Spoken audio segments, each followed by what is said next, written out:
শামরূপা মন্দির আর দেউল যাওয়ার প্রায় ৯ কিলোমিটার রাস্তার শিলান্যাস করলেন রাজ্যের পঞ্চায়েত, গ্রামোন্নয়ন ও সমবায় মন্ত্রী প্রদীপ মজুমদার। শনিবার আন্তর্জাতিক নারী দিবসের দিনে রাস্তার কাজের সূচনা হলো। এলাকাবাসীদের দীর্ঘদিনের দাবি ছিল এই এলাকায় একটি পাকা রাস্তা হোক।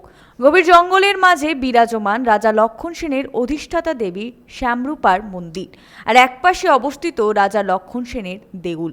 কাঁচা রাস্তা ধরে আতঙ্কের মধ্যেই পুণ্যার্থীদের আর পর্যটকদের যাতায়াত করতে হতো। গভীর জঙ্গলের মাঝে এই মন্দির হওয়ায় পাকা রাস্তা তৈরিতে নিষেধ করেছিল বন দফতর, কারণ রাস্তা তৈরির সময় দূষণের সমস্যা দেখা দেবে, যার ফলে বন্য প্রাণীদের সমস্যা হতে পারে। এর বিকল্পে এবার পরিবেশ বান্ধব রাস্তা তৈরির পথ বেছে নিল বন দফতর। এবার দীর্ঘ টানাপোড়েনের পর পেপার ব্রিক দিয়ে রাস্তা তৈরির কাজের সূচনা হলো। এদিন মন্ত্রী প্রদীপ মজুমদার জানান, তাদের দীর্ঘদিনের ইচ্ছা ছিল এই রাস্তাটি তৈরি করার।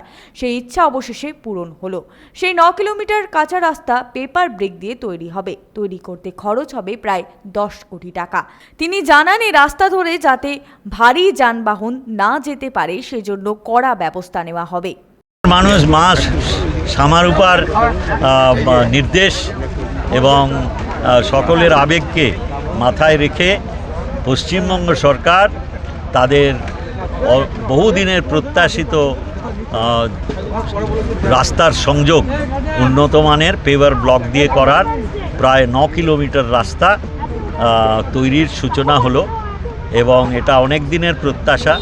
আমি ২০১৬ সালে আমার কাছে বলা হয়েছিল, আমি সবসময় বিশ্বাস করতাম যে মা চাইলে হবে। আমরা মাননীয় মুখ্যমন্ত্রীর আশীর্বাদে, তার কথায় এবং তার অনুমোদনে আমরা এই রাস্তার কাজ আজকে শুরু করতে হবে।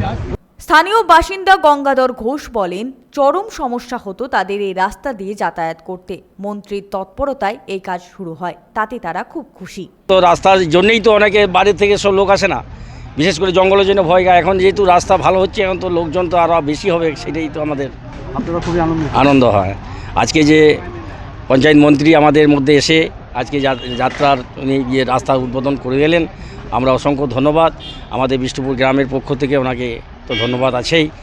এদিন এই অনুষ্ঠানে উপস্থিত ছিলেন রাজ্যের পঞ্চায়েত, গ্রামোন্নয়ন ও সমবায় মন্ত্রী প্রদীপ মজুমদার, মহকুমা শাসক সৌরভ চট্টোপাধ্যায়, বর্ধমান বন বিভাগের ডিএফও সঞ্চিতা শর্মা, শ্যামরূপা মন্দিরের প্রধান পূজারী ভূতনাথ রায় প্রমুখ। সনাতন গড়ায়, 99 নিউজ বাংলা, দুর্গাপুর।